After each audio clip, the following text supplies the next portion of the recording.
Hola chicos, ¿cómo están? Va, hey, chapa, bienvenidos a este encuentro de comunicación oral. Les saluda la profe Irma Domínguez desde Alto Paraná, Paraguay. Vamos a empezar. Primeramente, tenemos que recordar algunas de las máximas conversacionales que habíamos hablado en clases anteriores. Entre ellas tenemos, por ejemplo, la máxima de cantidad, que expresa que hay que decir lo necesario, la máxima de modo, que nos dice que hay que evitar la complejidad, la máxima de relación, que hay que procurar que lo que se diga tenga relación con lo que se está hablando. Y aquí falta una máxima que es la máxima de cualidad. ¿Se acuerdan? Bueno, entre todo esto teníamos que hay que evitar de no violar las máximas, porque a la violación de las máximas también se le llama como implicatura. Es tratar de no generar implicaturas, dice. Veamos este ejemplo. ¿Por qué Leila puede inferir la hora a partir del comentario de Pedro? Aquí vemos, que Pedro le dice a Leila, ¿qué hora es? Y ella le responde, bueno, ya llegó el cartero. ¿Qué significa? ¿Cómo es que ella puede inferir la hora a partir del comentario de Pedro? Vamos a pensar un poquito, vamos a avanzar y a lo mejor al final ya podrán responder esta pregunta. Aquí tenemos otro ejemplo. Le dice este hombre al otro, le dice, ¿vas a hacer algo con esas pelotas viejas? No, te las puedes llevar. No, no quise decir eso. ¿Por qué hubo un malentendido en esta conversación? ¿Qué fue lo que pasó? ¿Qué fue lo que falló en este hecho comunicativo? Veamos entonces de qué estamos hablando. Estamos hablando de la máxima de relevancia. Sea pertinente, haga sus contribuciones relevantes. A esto le llaman el principio de cooperación. Las palabras del hablante a menudo expresan más que el significado literal de las palabras pronunciadas. Por esto, un hablante puede transmitir claramente un significado, si es que el oyente coopera. Para captar esta noción, Herbert Paul Gris formuló el principio de cooperación.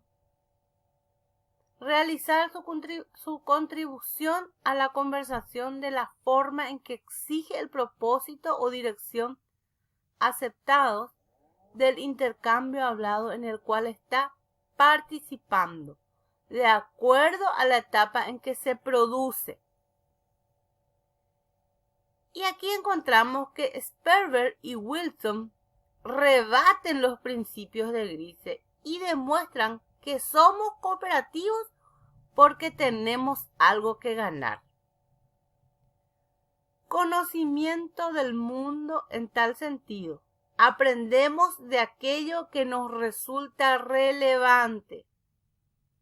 Nosotros captamos, cuando somos receptores, captamos la información, pero captamos más rápido aquello que nos parece relevante. Generalmente aquella información que se pueda incorporar con un mínimo costo de procesamiento y que le brinde o que brinde un máximo beneficio. Así, lo relevante puede ser el significado literal del texto como sus implicaturas. Seguimos.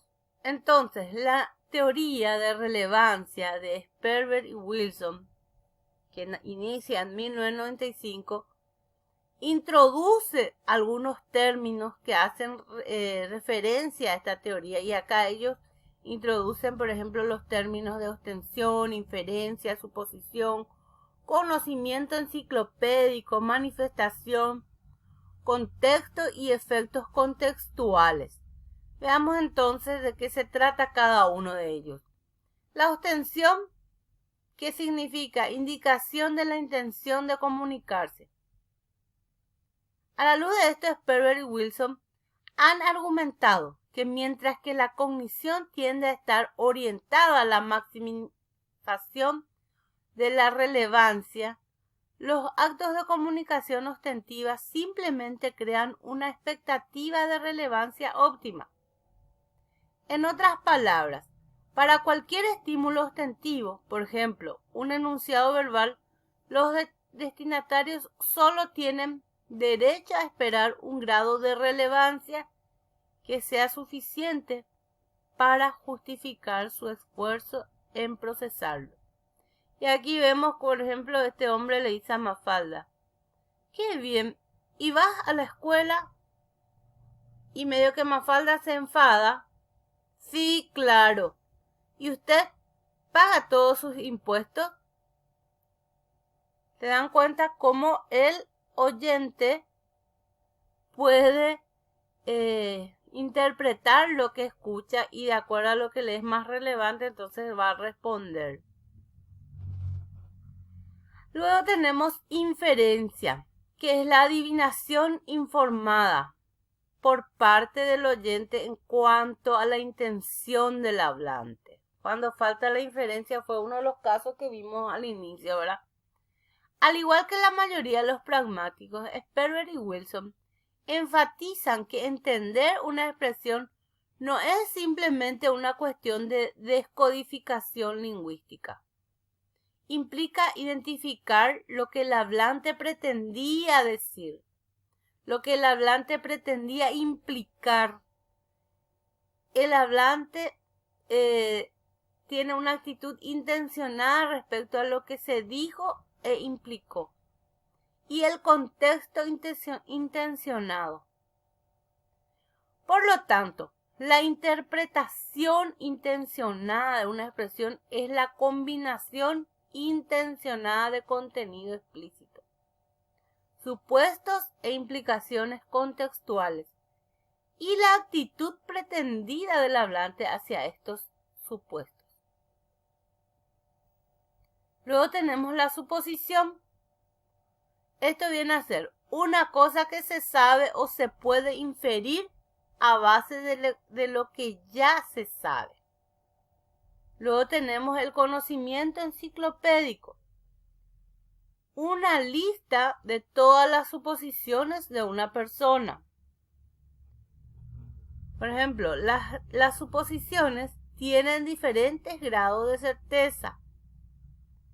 Decimos, hoy es miércoles, por ejemplo, San Salvador es la ciudad más grande de El Salvador, Lino sabe tocar la guitarra, la esposa de Matías es bonita. Hay diferentes grados de certeza. Luego tenemos la manifestación, que es la conciencia inmediata de una suposición. Una suposición es manifiesta para una persona cuando está en su memoria de corto plazo. Se recuerda algo sobre eso. Luego tenemos el contexto, que es el conjunto de todas las suposiciones para una persona en un momento de comunicación. A esto también se le conoce como contexto mutuo.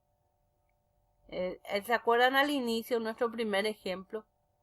Sería el conjunto de todas las suposiciones manifiestas para el hablante y el oyente en un momento de comunicación. El contexto fue entonces lo que ayudó. Al inicio de nuestra presentación habíamos visto un diálogo entre Leila y Pedro. Entonces el contexto fue.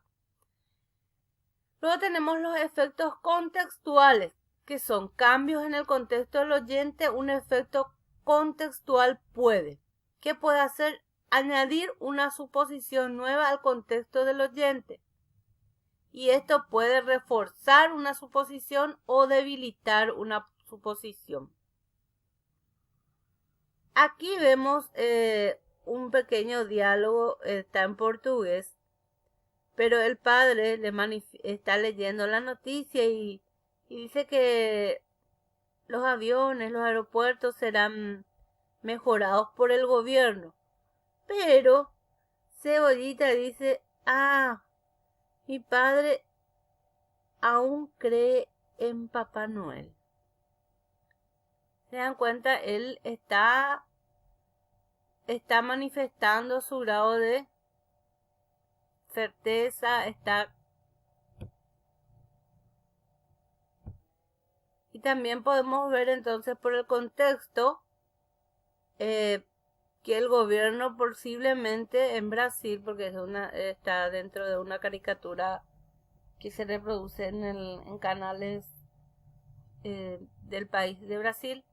Entonces podemos ver que por el contexto el gobierno no está cumpliendo con algunas promesas, y entonces este niño dice que su padre aún cree en Papá Noel. O sea que él hace referencia a que tanto el gobierno como Papá Noel no cumplen, no existen, cosas así, ¿verdad? Bueno, seguimos entonces. Lo que puede ser relevante para alguien en un momento dado puede no serlo para otra persona, o puede no serlo para él mismo en otras circunstancias. Y aquí tenemos un ejemplo, la aserción tengo sed. El interlocutor está pidiendo agua. Su acto lingüístico es pertinente a su necesidad, puesto que el tener sed indica que quiere beber agua. Pero la relación mención-satisfacción del pedido se define por el contexto. El pedido debe ser cumplido. Hay que pasarle agua si el interlocutor está en condiciones de hacerlo. O se queda en la simple mención porque el interlocutor no tiene posibilidad de satisfacer esa demanda. Y por eso ese pedido es impertinente. Entonces, para que el pedido sea pertinente, el hablante debería decir: ¿me puede pasar agua porque tengo sed? O simplemente: ¿me puedes pasar agua? Para que el mensaje sea interpretado con relevancia. Ahora bien, tenemos una actividad: elaborar un diálogo relevante. Hay que evitar las implicaturas.